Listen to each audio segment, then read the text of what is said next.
Welcome back, everyone. We've spent a lot of time on this program talking about bullying and some of the tragedies that happen soon after. We've had a lot of cases, unfortunately, in our region, and for that matter, in every region across this country. We've spoken, obviously, at length about the tragedy that happened at Rutgers, but so many more. And we've talked to filmmakers about some of the powerful films on it, and also some of the exposés. And it's one of those subjects that everybody can relate to in some way, shape, or form, whether you went through it, whether you've got kids now and you worry about, basically the battlegrounds that they have to walk through and navigate.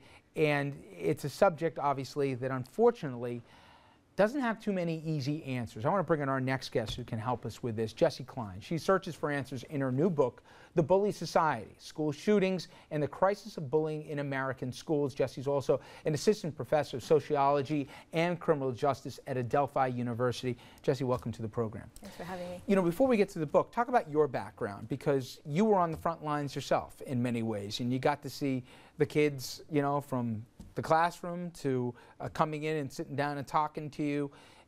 For anybody from different generations who say, oh, this is just kind of a rite of passage, bullying in the 21st century is a lot different than maybe it was 30, 40, 50 years ago, right? Yeah, I mean, I think what kids are having the most difficult time with now is how constant it is, that it's not just going on in schools, and it's cyberbullying, it's on the internet, it's on from texting. Kids have actually talked about, as new technologies come up, the bullying becomes more constant. So, when I was working in schools as a school social worker, it was mostly face-to-face, and then, as years go on, it just becomes a bigger problem. And I think, part of the issue is that it happens in a larger context. Most of us talk about bullying as if it's about kids and about adolescents, but you'd be hard-pressed to find most adults who hadn't been bullied in the workplace. I think that's a huge problem as well. The statistics are very high, 1 out of 4, 1 out of 3, depending on the studies that address bullying among the workplace.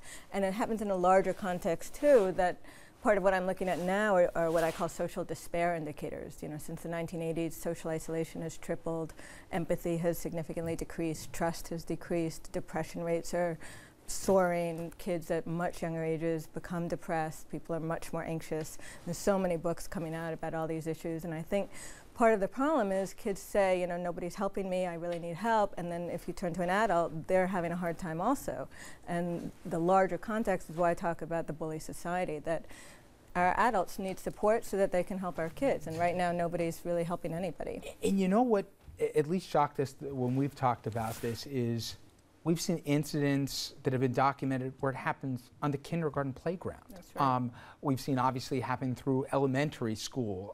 You've seen suicides of kids as young as 9 and 10 years of age here because of not only the constant torment, but the horrific abuse. And then you see it continue beyond that. We saw it happen. Look what happened to that poor bus monitor caught on video, an elderly woman. I mean, the concept of someone ever doing that when I was a kid was just so foreign to me. And then it goes through college, and we saw what happened, obviously, with the tragedy that happened in Rutgers. And you would think it ends in high school, but it continues, and then you said it goes on even before that. But in your book, you talk about it's not just bullying and the scope of it and how long it goes, but it goes around the clock. It doesn't end at 3 o'clock when school ends. It goes because of obviously the new technology, but also you found a correlation between school shootings and bullying. It's not just a person that's out there. There is a correlation between what kind of built up to the moment, right? That's right. Many of the kids, most of the perpetrators really had been bullied. And you can see I wrote on my website, jessieklein.com, I charted 191 school shootings that took place between '79 and 2011, and I have the motives that the perpetrators said were why they committed the shootings. And you can see over and over again, many of them attacked other boys. They were mostly male. They attacked other boys who called them gay. They attacked girls who rejected them. There were just a lot of issues of, now that girls are beginning to commit school shootings, they attack girls that called them slut.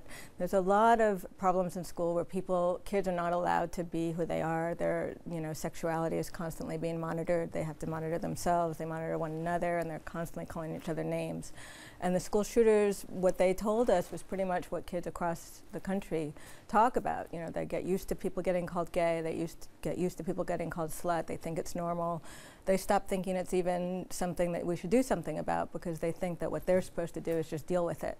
And I think that's become a big problem, you know, when I talk to students, that they think that's just the way things are. You also have a term that you talk about at length in the book, which is hypermasculinity. And while you can't use just one universal truth for everything, you say at the root of a lot of this is this expectation or need among some here that they have to, you know, evoke dominance. You're not allowed to talk about any of the other things, any of the questions you got, but if you're a boy, you got to find somebody weak and you got to put them down. That's right. Unfortunately, I think that now girls are being pressured to be masculine in that particular way too, that men and women alike are expected to be as powerful as they can be, as successful as they can be, you know, walk over other people if you have to get your goals achieved. And I think that's the larger culture we're talking about. That's what I mean when I call it the bully society. That hypermasculinity isn't just boys who feel, if you threaten me, I have to use violence to show I'm male, which is what the school shooters did over and over again. But, you know, everybody has gotten that message. And I think part of it, honestly, is connected to our larger political spectrum, that, you know, we've dismantled a lot of our social programs that were what was symbolic in our country about having compassion for other people. And there's a coarseness that's almost expected now, let alone accepted.